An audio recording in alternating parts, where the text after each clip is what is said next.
আপনি নামাজি হতে পারেন, মুসল্লি হতে পারেন, হাজী সাহেব হতে পারেন, কিন্তু মা যদি বদদোয়া দেয় আপনার সব শেষ, দুনিয়াও শেষ, আখিরাতও শেষ। মায়ের মর্যাদা বাবার চেয়ে 3 গুণ বেশি। হামালাতহু উম্মুহু, কারণ বাবা পেটে ধরে নাই, পেটে ধরছে কে? ওয়াহানান আলা ওয়াহান, 8 মাস 10 মাস এই বোঝাটা বাবা বহন করে নাই, করলো কে?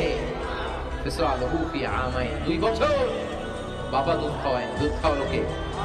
আপনার গায়ের চামড়া কেটেও যদি মায়ের পায়ের জুতা বানিয়ে দেন, কি বানিয়ে দেন? কি দিয়ে? গায়ের চামড়া দিয়ে।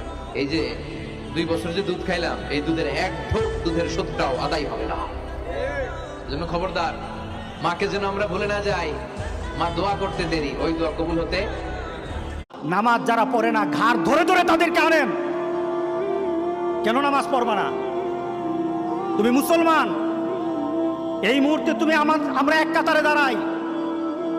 এটা যদি আপনার সন্তান হয়, ধরেন নামাজ পড়তে আসো। রাগ করতেছেন? কঠিন করে কথা বলেছি? আমি কঠিন করে বলি নাই।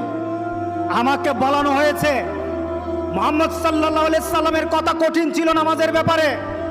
কেউ যদি আমার কঠিন কথাকে কঠিন হিসাবে নেন, তাহলে রাসূলকে কঠিন বানাতে হবে। রাসূল সাল্লাল্লাহু আলাইহি সাল্লাম বলেছেন, তোমার সন্তান 7 নামাজ শিখাও, তোমার সন্তান 10 নামাজ না পড়লে তার পিটাও। কে বলেছেন? কে বলেছেন? রাসূল বলেছেন। তাহলে রাসূল কঠিন হলেন না? নামাজের ব্যাপারে কঠিন না? নামাজের ব্যাপারে